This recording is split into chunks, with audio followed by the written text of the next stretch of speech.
Hello दोस्तों, स्वागत है आपका हनुमान नायक रिसर्च सेंटर में।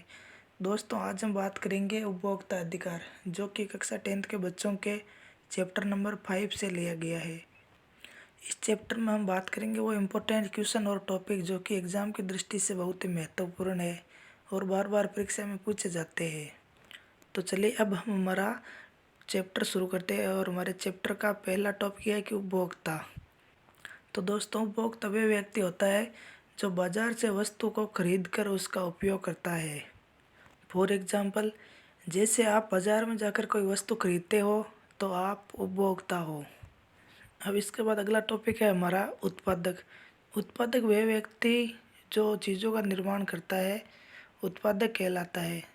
फॉर एग्जाम्पल, जैसे कोई व्यक्ति किसी वस्तु का निर्माण करता है या उसको बनाता है तो वह उत्पादक कहलाता है। अब इसके बाद अगला टॉपिक है हमारा उपभोक्ता अधिकार, यानी जो व्यक्ति बाजार में वस्तुओं को खरीदता है उनको क्या क्या अधिकार प्राप्त है। उपभोक्ता अधिकार के अंतर्गत इसमें उपभोक्ता के हित से जुड़े प्रसंगों और वस्तुओं की जानकारी मिलती है। इसके बाद अगला टॉपिक है हमारा उपभोक्ता जागरूकता, यानी हम उपभोक्ता को जागरूक कैसे कर सकते हैं। उपभोक्ता जागरूकता में उपभोक्ताओं का अपने अधिकारों एवं कर्तव्य के प्रति सचेत रहना होगा, तभी उपभोक्ताओं में जागरूकता पैदा हो सकती है। अब हम पढ़ेंगे अगला रेल्फ नाडर के बारे में। रेल्फ नाडर उपभोक्ता आंदोलन का जन्मदाता कहलाता है। अब हम पढ़ेंगे अगला उपभोक्ता के अधिकार, यानी कि उपभोक्ता को कौन कौन से अधिकार प्राप्त है। तो इसमें पहला है हमारा चयन का अधिकार, यानी उपभोक्ता अपने चयन की हुई वस्तु ले सकता है। उसके सामने अलग अलग ऑप्शन होंगे और वो जो वस्तु चयन करेगा वो उसे पा सकता है। इसके बाद है हमारा सूचना के अधिकार। सूचना का अधिकार के अंतर्गत उपभोक्ता उस वस्तु की सूचना प्राप्त कर सकता है जिसे वो खरीदना चाहता है, यानी कि इसकी मैन्युफैक्चर डेट, एक्सपायर डेट, उसका एमआरपी, वो सभी की सूचना प्राप्त कर सकता है। इसके बाद अगला है हमारा सुरक्षा का अधिकार। सुरक्षा का अधिकार के अंतर्गत उपभोक्ताओं को सुरक्षा प्रदान की जाती है। अगला है हमारा उपभोक्ता शिक्षा का अधिकार।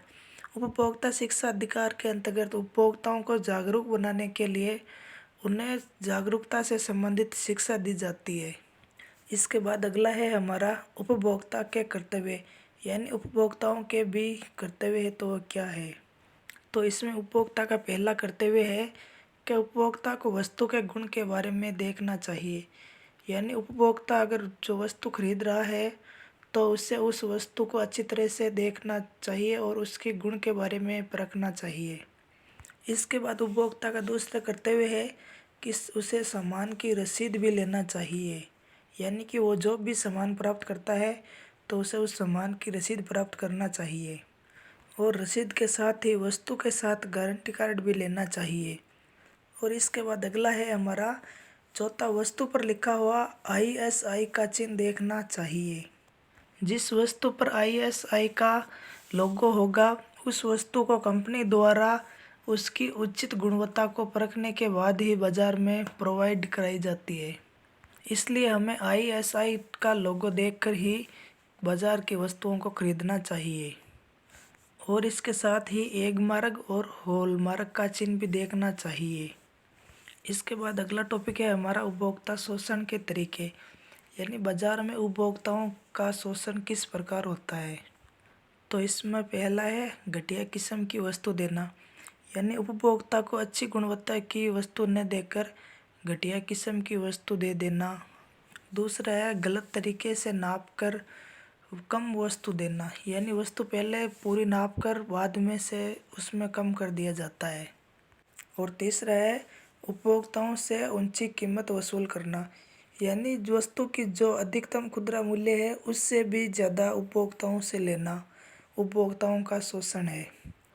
और इसके बाद अगला 4 नंबर पॉइंट है नकली वस्तु देना तथा इसके साथ ही मिलावटी वस्तु प्रदान करना, यानी बाज़ारों में उपभोक्ताओं को नकली वस्तु देकर या उस वस्तु में मिलावट करके बाज़ार में उपभोक्ताओं का शोषण किया जाता है।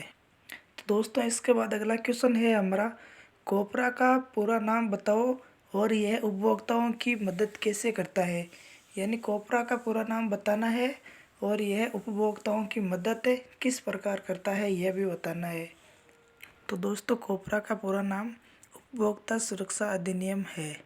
यह दुकानदारों की मनचाही कीमत वसूलने, घटिया वस्तु देने, कम तौलने, मिलावट को रोकने तथा नकली वस्तु इन सभी से बचाने के लिए यह अधिनियम बनाया गया है।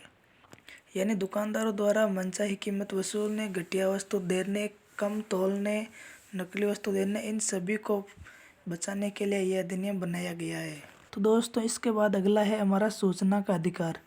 सूचना का अधिकार सन 2005 के अक्टूबर में भारत सरकार ने एक कानून लागू किया जो आरटीआई यानी राइट टू इन्फॉर्मेशन या सूचना पाने का अधिकार के नाम से जाना जाता है, जो अपने नागरिकों को सरकारी विभागों के कार्यकलापों की सभी सूचनाएं पाने का अधिकार सुनिश्चित करता है। यानी आप किसी भी सरकारी कार्यालय से सूचनाएं पा सकते हैं। यानी कि भारत सरकार ने सन 2005 के अक्टूबर में एक कानून बनाया है जिसके अंतर्गत हम किसी भी सरकारी विभाग से सूचनाएं प्राप्त कर सकते हैं। उपभोक्ताओं को न्याय दिलाने के लिए उपभोक्ता अदालत की स्थापना की गई है। उपभोक्ता अदालत 3 प्रकार की होती है। न्याय पाने के लिए उपभोक्ता को उपभोक्ता अदालत जाना चाहिए। जिला स्तर का न्यायालय 20 लाख तक के दावों से संबंधित कार्य करता है। इसके बाद अगला है राज्य स्तर की अदालतें 20 लाख से 1 करोड़ तक के दावों से संबंधित कार्य करता है। और इसके बाद अगला राष्ट्रीय स्तर की अदालतें 1 करोड़ से ऊपर की दावेदारी से संबंधित मुकदमों को देखती है तथा उससे संबंधित कार्य करती है। तो दोस्तों मैं आपको बता दूं कि राष्ट्रीय उपभोक्ता दिवस 24 दिसंबर को मनाया जाता है तथा विश्व उपभोक्ता दिवस 15 मार्च को मनाया जाता है। तो ठीक है दोस्तों, आई होप कि आपको यह चैप्टर अच्छी तरह से समझ में आ गया होगा। अब हम मिलेंगे अगले वीडियो में, तब तक के लिए जय हिंद, जय भारत।